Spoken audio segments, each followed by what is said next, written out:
the normal workup of infertility patient, of course, consists of the endocrinology, the hormones. You will all know this, or the patients, you will all have experienced this.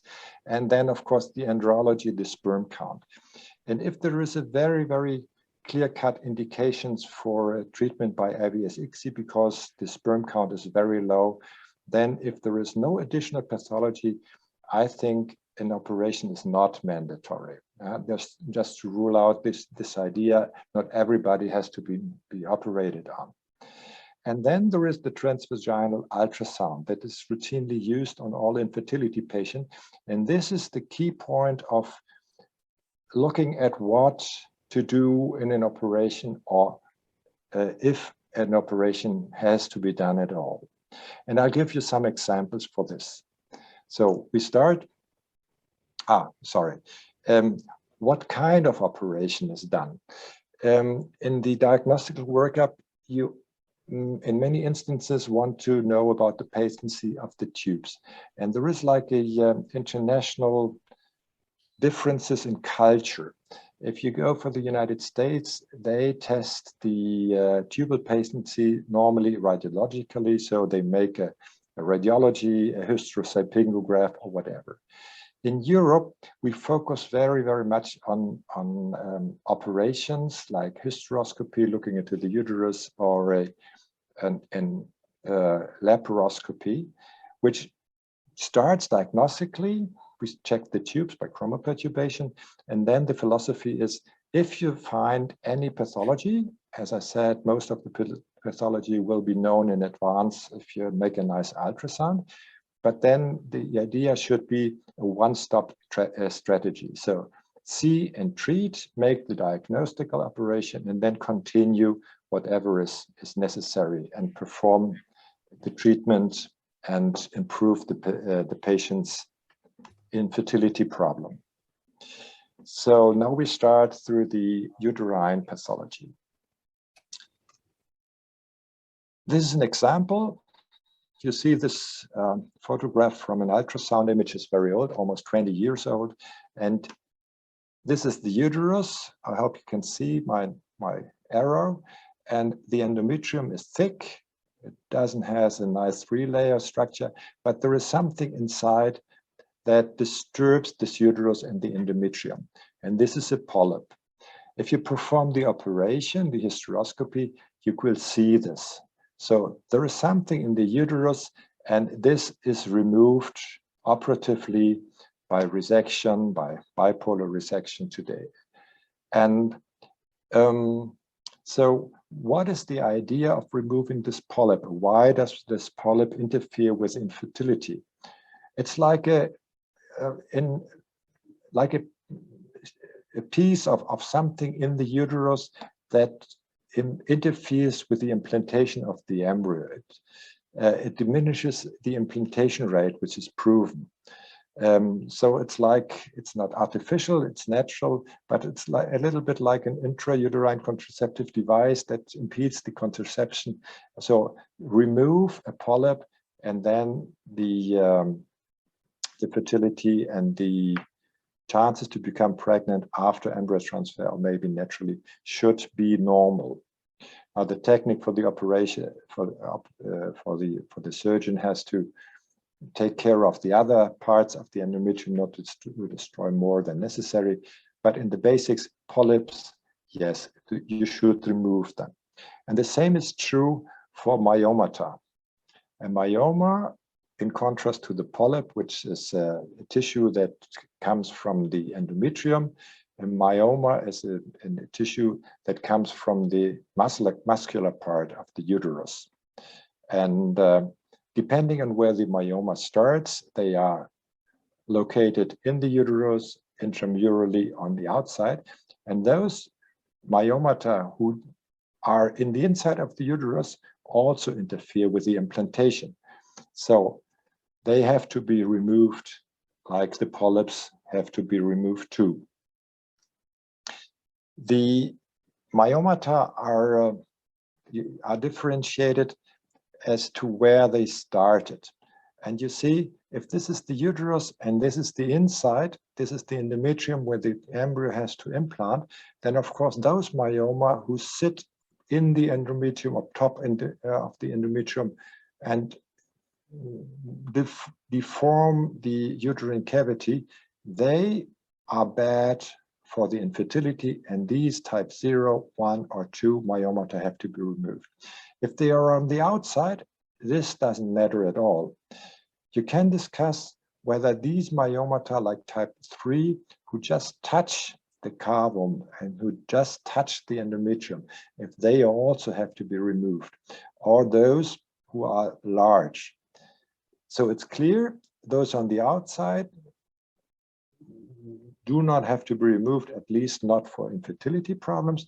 Those on the inside always have to be removed, and those in the wall, they are not, it's not a very clear-cut situation in the literature if they really interfere, but today we normally remove those who are larger than 2.5 or even 3.5 centimeters.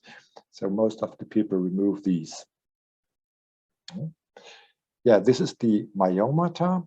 And then there is a third pathology in the uterus that is very much discussed. It's far more seldom than the polyps and the myomata, and this is the septi. So these are all the different forms of the uterus. This is the normal one, and the others are like genital tract malformations. So it's from the beginning, from birth onwards, that this uterus has this form, and we always talk about these, about the septi. And we know that if a patient doesn't become pregnant or has repeated abortions, if we remove the septum, then the fertility rate is normal and the delivery rate is normal. So doing an operation means you can't do any harm. The problem is that there is, for principal logical reasons, almost no proof that this is really an infertility problem, because it could be that you only see patients that just by chance have the problem of infertility or have had 2 abortions, and then you remove the septum, and although you do not really improve the delivery, it becomes normal. So the Human Society of Human Reproduction and Endocrinology has said you does not necessarily have to remove it, but on the other hand, patients who have had 2 miscarriages, they normally insist on having these septi removed. And as we do not do any harm with it in practice normally the operators do so, the operators. Those with these uterus arcuatus, they shouldn't be operated on, and the others can't. There is no technique to operate them. So on septi in practice, you will remove them. In theory, it's not necessary, at least as to the ASHRAE guidelines. And then there is an even more fortunately seldom problem, which is Asherman syndrome, in which are acquired adhesions and scars of the endometrium. In some instances, if it's tuberculosis, it's very seldom, fortunately, you cannot do anything. In the other situations, try to remove the scars, but to be honest, it's rather frustrating. So the improvement in infertility is very, very limited. It's a very, very difficult operation, but Asherman syndrome is very bad. So if I talk to operators, I always say, try to avoid it, because it's acquired after intraoperative procedures like curettage of miscarriages or other type of operations. So avoiding Asherman syndrome is important. Treatment of Asherman syndrome is very frustrating. This is, in very brief, the situations of the pathology of the uterus. And now we go on for tubal pathology. We do the laparoscopy, and the most important for the IVF people is if you have a distal occlusion of the uterus. Then you have had, this patient has had an inflammation problem. The tube is occluded at the end of the tube, and this is demonstrated on the left side. Then in many instances, the tube fills up with some liquid. And it is known if you have such a pathology and you make an embryo transfer, of course, these patients don't become pregnant by themselves because the tube is closed. But on the other hand, if you do an IVF and then you make an embryo transfer, the chance to become pregnant after embryo transfer is almost diminished to half. In many of the patients, you know this in advance. And then there has been, about 20 years ago, a study in Scandinavia, and they removed these tubes, and then they discovered then that the implantation rate becomes normal again. So if you go back to the first to this first slide, distally occluded tubes called hydrosalpinges, they have to be removed just to get a normal implantation rate after embryo transfer. There is discussion whether you could also open these tubes, but the normal thing is just get them out, send the patient for IVF, but these salpingectomies are just to prepare the treatment of IVF. A very difficult situation to decide is if the tube looks normal, but the chromopetubation is not possible, so the dye doesn't go through the tube. In many, many instances, it's just a false negative impression. There has been attempts to catheterize this in the United States. It's done by radiological guidance. Other catheters, unfortunately, are not longer available. You could do this too within the laparoscopy, but very, very few people do this. And there's a very special situation when there is like a small knot or a distraction in the proximal part of the tube. It's called salpingitis ismica nodosa, and this seems to be a very special situation that also impedes the infertility, but there is no treatment. So these patients should also be sent to IVF. And if we talk about patients who have had inflammatory disease, then many of them present with adhesions. And of course, the laparoscopist tries to remove these adhesions. They make an adhesiolysis, and you also improve the possibility of these patients to become pregnant spontaneously. But it is very, very difficult to have a prognosis on these patients because you have to remember that the inflammation is coming from below. So the bacteria have gone through the uterus, they have gone through the tube, and then gone into the abdominal, into the abdomen and created these adhesions. On the way through the uterus and through the tube, they may have just made a lot of damage also to the tube, and we cannot see this. So we have to be very honest and tell these patients that there is no functional test for the tube. Even if the tube looks like it's patent, you can get the dye through the tube, then you never know whether this tube really works. We have a look at the tube, but what is the function of the tube? The function is to transport the eggs, to transport the sperm and the embryos, and to give nutrients to these cells. And we have no test for nutrition. We have no test for this transport function.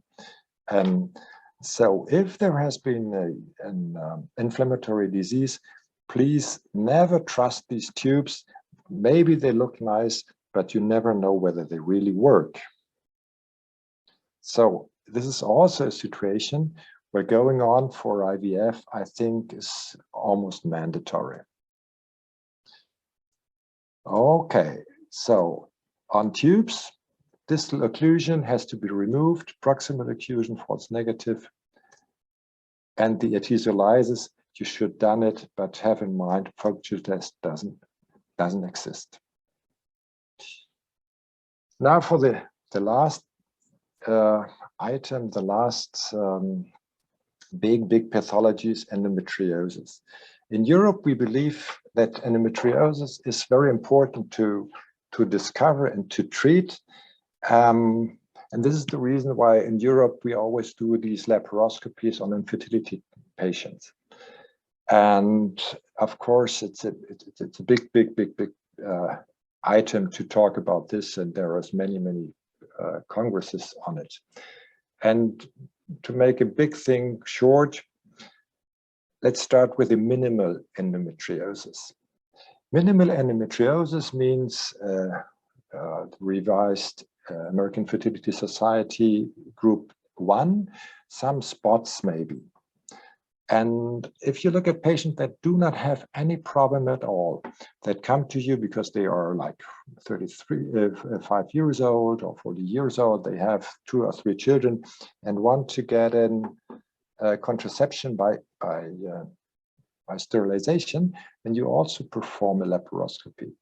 And at least in 50% of these patients, I think it's more like 40%, you find a minimal endometriosis. And these patients are not ill. So not any endometriosis is an illness. On the other hand, the frequency that you detect endometriosis in a fertility patient is far higher. So there seems to be also a connection between minimal endometriosis and infertility. But the degree of lowering the chance to become pregnant in minimal endometriosis patient is not very high. And therefore, the nearest you can get to explain a patient what this minimal endometriosis is, that you tell them the number needed to treat. So I tell the patient, okay, you have had an endometriosis, I removed it, and this endometriosis made a certain problem to become pregnant, but not a very huge problem. And removing this endometriosis helps a little bit. But if you go through a whole IVF program, 70 of 80 or 80% or even some more of you will become pregnant. And if we treat 100 patients and remove the minimal endometriosis, we will add like 4 extra deliveries. That is all. We need 100 patients to operate on minimal endometriosis to get an extra of 4 pregnancies. And this is what minimal endometriosis does. Of course, if it is severe endometriosis, if you look at an abdomen with a endometriosis grade 3 or 4, then you just see that these tubes don't move. And this is really a big problem. These patients normally don't become pregnant. And you have to operate on them. They get a certain chance of spontaneous conception. It's not very high, so most of them will go into IVF afterwards. And if you talk to endometriosis patient, you also have to tell them, you never know what this endometriosis does. Will it come back? Well, if it comes back, it's time dependent. So if you spend a lot of time trying to become pregnant or just waiting to become pregnant, the probability that the endometriosis come back is higher than if you try to become pregnant quickly. So all the patients who have had an endometriosis, also due to the recurrence problems, should proceed a little bit quicker to artificial reproductive technologies. And now we come back to the first slide. What about ICSI patients that may, well, the women may also have an endometriosis. So if we perform an IVF and embryo transfer on ICSI patients, and we do an embryo transfer, and the woman has an endometriosis that we do not recognize. And in a very, very old guideline, there was the idea that these patients could have also a lower implantation rate. But in the new guidelines in Germany, this is not longer the case. And we believe that endometriosis most probably does not reduce the implantation rate in ICSI patients. And this is why I said, if you have a clear indication for embryo transfers in male infertility, then maybe you don't need a laparoscopy, of course, unless you find any pathology on the transvaginal ultrasound that may cause a problem for these patients. So to sum it up, what has to be removed? Polyps, They interfere with the implantation rate, so please remove them. Fibroids, if they are submucous in the uterus, you also have to operate on them. The intramurals depend on the size.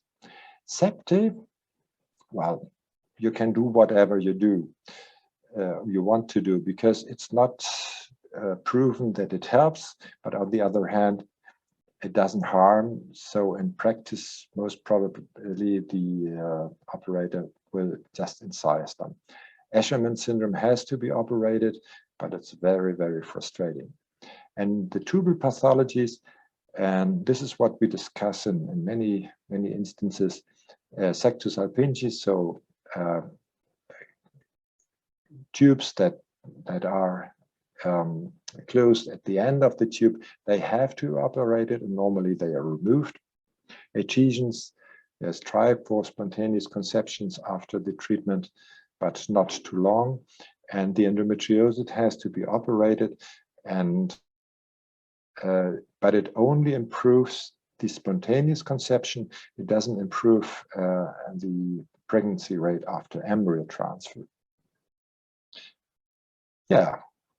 And with this, I thank you for attention. And I see there is many, many questions in the chat, and I look forward to the discussion afterwards. Thank you very much. Thank you, Professor. Thank you for an elegant presentation as usual. At the end of my talk, about 20 minutes, we will take all the questions together, and the participants can still keep on posting questions for Professor Hennefruend for the next 20 minutes, and we'll try to take all the questions together. And I will now share my screen, and essentially we do two types of webinars each month. We do 2 patient webinars and 1 doctor webinar. Tomorrow is our doctor webinar. Today is a patient webinar. And we have patients from almost 40 countries that have attended our patient webinars. Today, I'm going to talk about one of my favorite topics on embryo transfer. I believe very strongly that embryo transfer is the rate limiting step of IVF. And however good your technology, however good your lab is, if the physician doing the embryo transfer is not well trained, you can not have good pregnancy rates in that unit. So as patients, I will try to simplify this topic so the layperson or patients understand this better. So you have to understand that the first IVF baby was born in 1978, and IVF results have improved in terms of implantation and pregnancy rates due to tremendous improvements in stimulation protocols, most improvements in lab techniques, culture conditions to get better quality embryos. About 10 years ago, vitrification technology was introduced, and today our clinic in Dubai does 100% freeze-all. It's a freeze-all clinic. That means we don't do any fresh transfers. We don't do the egg pickup and transfer in the same cycle. We have achieved benchmarks of 80% pregnancy rates in patients at our clinic by doing this, splitting the IVF process into egg retrieval in 1 month and embryo transfer in a subsequent month. However, little attention has been focused on embryo transfer techniques. How exactly is that embryo put back into the uterus?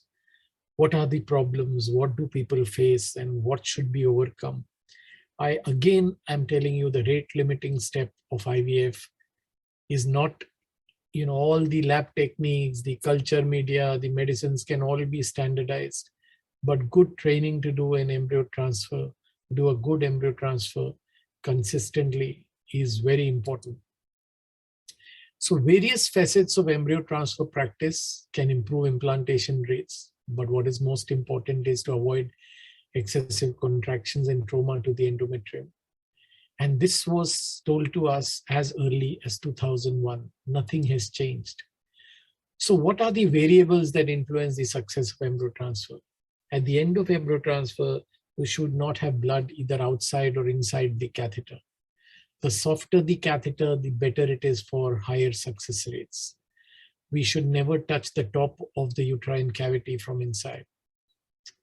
Today, we do transfers at a lower level than we used to do, lower level in the uterine cavity than we used to do 10 years ago. Again, the amount of fluid volume for embryo transfer is important. You should avoid holding the mouth of the uterus with any tenaculum, valsellum, forceps, anything. Technical ability and training of the person doing the embryo transfer. And if you do, touch the cervix with a valsellum or pull the cervix with a forceps, what is the impact of subendometrial myometrial contraction? They're going to throw your embryos out. Time interval before withdrawal of the catheter. How much of rest is needed after the embryo transfer? Should we always do a trial transfer or a mock transfer just before or a few months before the actual embryo transfer? Whether ultrasound should be used to guide embryo transfers. Since 1994, ultrasound has been introduced in our practice, and we do all embryo transfers using ultrasound guidance. What has changed now is that with growing expertise, most of the patients require transabdominal ultrasound, but a few patients, obese patients, and patients whose uterus cannot be visualized due to acute retroversion, retroflexion, we can do the embryo transfer on an empty bladder using transvaginal ultrasound as well. I'm going to show you all movies. I have, to make the lecture interesting for the layperson, I've got movie clips that you will also understand. They are short clips, 30 seconds, not more than 1 minute. So we will go over the clips when the time comes. The procedure of embryo transfer is routine in 95% of cases, but 5% can be very problematic. So what are the problems? Patient nervousness, a narrow introitus, a cervix. Cervix is the mouth of the uterus that is flush with the vaginal vault. Cervical stenosis, where the mouth of the uterus is closed. A patulous cervix, where the mouth of the uterus is very loose. Cervical distortion, where the cervix is, because of previous surgery or because of previous hysteroscopies, dilatation, cervix is distorted. False passages and abnormalities of the uterine cavity. Measures such as mandatory use of ultrasound in guiding embryo transfers, always doing trial transfers just before the real embryo transfer. If you have to do cervical dilatation, do it a few months before the actual ET. Using specialized catheters, we have ultrasonic coated catheters that are seen very well on transabdominal ultrasound. We'll show you the movies. And if there is cervical agenesis, occasionally, very rarely, you can do a transmyometrial or tubal embryo transfer. So research on how ease of embryo transfer is important in the whole process has been published from the early 2000s. So 23 infertile patients underwent a mock transfer before a microhysteroscopy with a hard Tomcat, stiff Tomcat catheter, intermediate stiff Friedman's catheter, a not so stiff Friedman set, and a very ultra soft Wallace's catheter. The lesions in all 23 patients were described and documented as tunnel-like, groove-like, punched out, or crater-like. The Wallace catheter appears to be less traumatic to the endometrium. The stiffest Tomcat catheter and the Friedman set caused the more significant lesions. And the authors concluded that some of these observed lesions appear to be capable of compromising the success of embryo transfer. Going further, a mock embryo transfer was performed by a single clinician, immediately followed by a saline hysteroscopy using a 2.7 millimeter hysteroscope, so no dilatation or sounding was done. Of the clinically perceived easy transfers, 54% showed no endometrial damage. However, 37% showed moderate to severe damage, even in the easy transfer group. Clinical perception of ease of transfer does not correlate well with the degree of endometrial disruption. So what really helps us do successful transfers will give us good pregnancy rates. Ultrasound guidance is number one. Helps in the proper placement of embryos in the area of the uterine cavity where you want it placed. You cannot in 2021 do blind embryo transfers without using ultrasound guidance and touch the fundal endometrium or tubal ostia. Suboptimal catheter placement, like doing a subendometrial transfer or tubal transfer, can be avoided if you do ultrasound guided embryo transfer. I have told you we are doing lower and lower transfers. So 10 years ago, we were placing the embryos 0.5 centimeters from the fundus. Today, we are placing it 1.5 centimeters from the fundus. It ceases to amaze me that I don't know whether you cannot understand my team when they tell you that in these lectures, please do not raise hands. It is meaningless. It is just spoiling the concentration of the speaker. We've tried explaining that in simple English. Please let us finish the lecture and then you can raise hands and legs. Please do not disturb the speaker by raising hands. Going further, this is a paper from Brazil that tells you that increased implantation and pregnancy rates can be achieved by placing the tip of the transfer catheter in the central area of the endometrial cavity. So first we were talking about how high in the cavity, and now you have papers that talk about the exact position.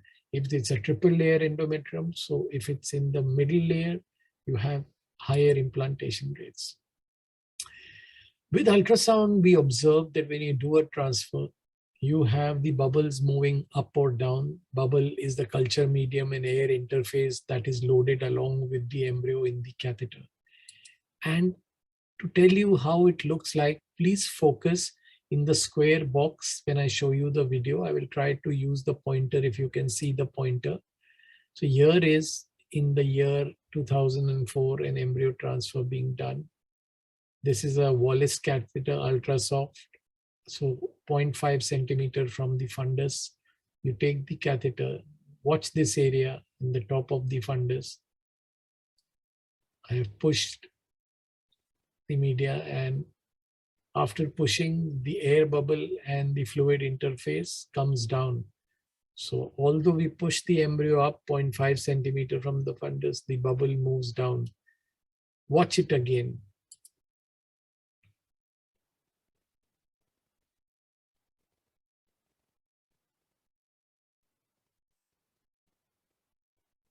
Watch this area.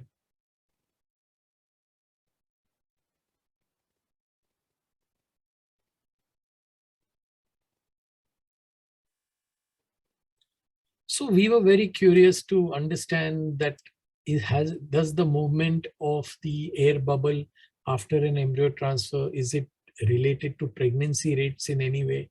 There were some papers that came at that time with the advent of three-dimensional ultrasound that said that approximately 20% of embryos implant in areas other than where they are deposited. There were papers from Australia that did ultrasound tracking of the movement of embryo-associated air bubbles immediately after standing up after embryo transfer. The vaginal probe was held in place and the patient was asked to stand up and to find out where does the bubble settle down if the patient gets up and whether it is related to pregnancy rates. And you can do a vaginal ultrasound. Nice.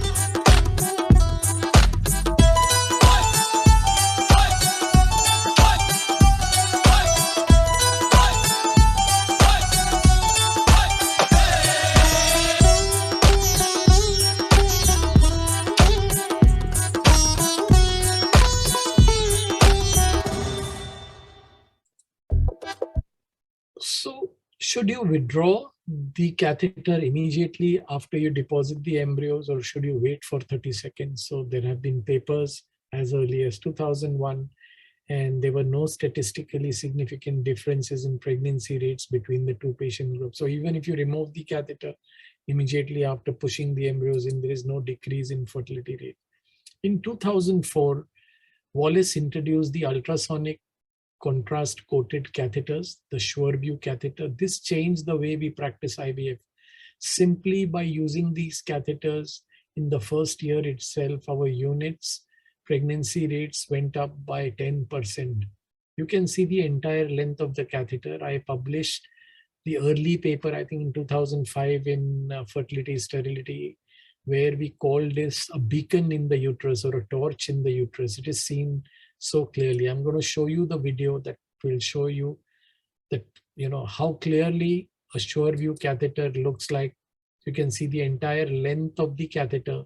You can go wherever you want, 0.5 centimeter from the fundus, and place the embryo exactly where you want and withdraw it. So this gives confidence and positivity to both the doctor and the patient. It makes the process very simple and the training curve for junior doctors very short. Again, watch it, how simply, this is how an ideal embryo transfer should be done. The entire length of the catheter is seen. Select the place where you want to deposit the embryos. Deposit the embryos with the air and culture media, and that's it, it's done. So I will show you again. That was using abdominal ultrasound guidance, but if you are proficient in vaginal ultrasound, you have even better pictures. You have a close-up view of deposition of the embryo in the upper uterine cavity. Let's watch a transvaginal sonography guided embryo transfer using a SureView catheter.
And many times we have seen fluid within the endometrial cavity. About 15-20 years ago, embryo transfers used to be cancelled if fluid was seen in the endometrial cavity.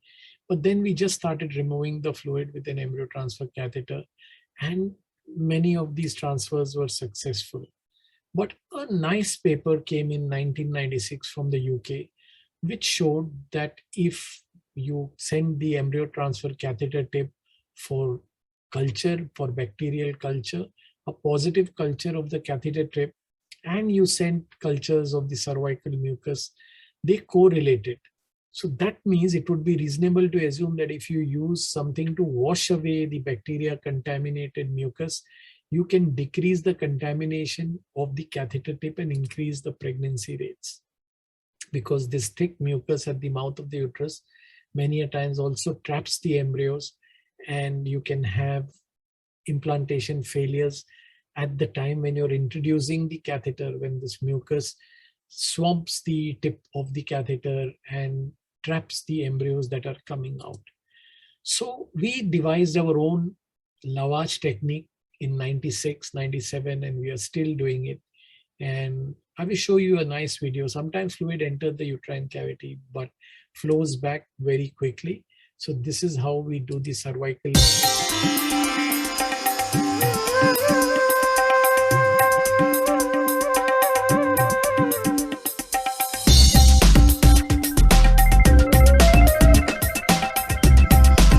So when you do the cervical flushing, that means you, with a syringe, you flush the mouth of the uterus. Occasionally fluid hits the top of the uterus. But this is an unedited film, and you will see in 30 seconds the uterus empties completely. And surprisingly, in patients in whom this phenomena happened, they would get pregnant more easily than the others.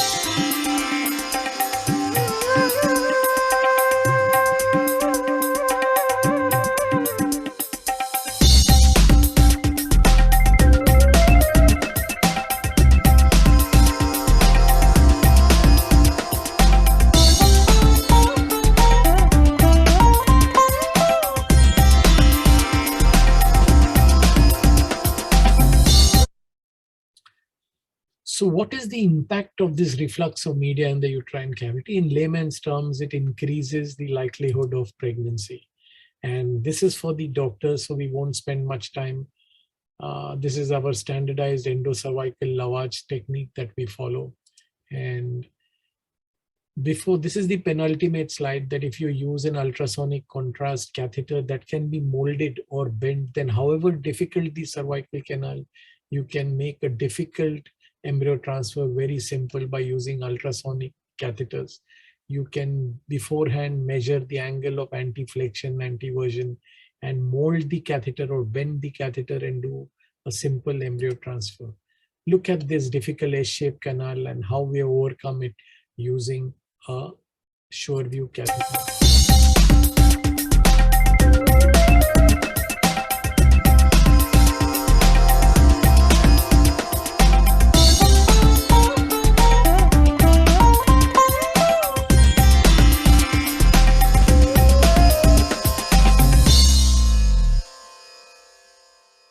So the take-home message is that ultrasound is mandatory, and let your physician decide whether trans-abdominal or trans-vaginal ultrasound is needed. So this finishes my presentation on embryo transfer, how an embryo transfer is done on IVF patients, and we will stop the screen share